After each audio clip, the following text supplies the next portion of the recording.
Estamos de volta aqui com 3 em 1, bem-vindo e bem-vinda. Você que chega agora à nossa programação, nós vamos falar da reforma administrativa. Houve ali uma crítica feita pelo ministro Alexandre Padilha. Ele disse hoje que o governo não concorda com a proposta de reforma administrativa enviada ao Congresso pelo presidente Jair Bolsonaro, por entender que ela destruiria o serviço público no país. Mas Arthur Lira recentemente deixou bem claro que quer sim passar a reforma administrativa, porque ela seria necessária exatamente para organizar os gastos do governo federal e permitir que a máquina pudesse trabalhar de um jeito mais saudável. Para você que nos acompanha em todas as plataformas, a rádio já está junto conosco agora também, hein, Demétrios? Todas as plataformas unidas. Para quem chegou aí da rádio, né, que dura um pouquinho mais o intervalo, a gente está falando de reforma administrativa, dessa discussão que deve ser conduzida na Câmara a despeito do que pensa o governo federal. Alan Gani.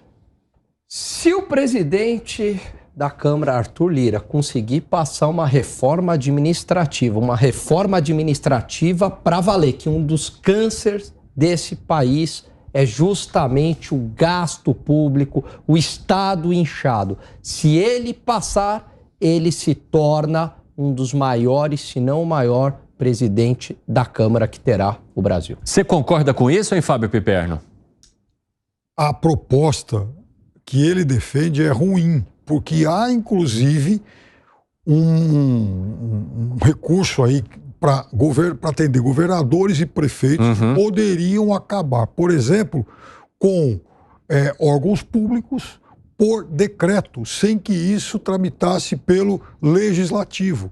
Então, daria a esses governadores e prefeitos um poder de exceção que é muito perigoso. Agora, eu acho sim, honestamente, que não devemos descartar uma reforma administrativa e dou uma ideia, que ela comece pelos excessos do legislativo. Eu gostaria que o legislativo brasileiro tivesse padrões suecos. Eita, será que a reforma administrativa mexeria com as questões legislativas, já que é o próprio legislativo que vai conduzir esse debate, hein, Gustavo Segré? Deveria atender todo mundo. Exatamente. Todo mundo. Porque tem muita gente pegando o dinheiro público aí, ó, e gastando a rodo sem necessidade em todos os poderes. Mas sabe por que o governo não quer a reforma administrativa? Por quê? Porque o governo utiliza o Estado como um cabide de emprego de militantes, em que não importa se tem capacidade, mas o importante é vamos dar trabalho para aqueles que trabalharam para que a gente seja governo. Você não concorda com o Segré, Piperno? Pode ser que um governo utilize como cabide de empregos para militantes e outro governo para militares.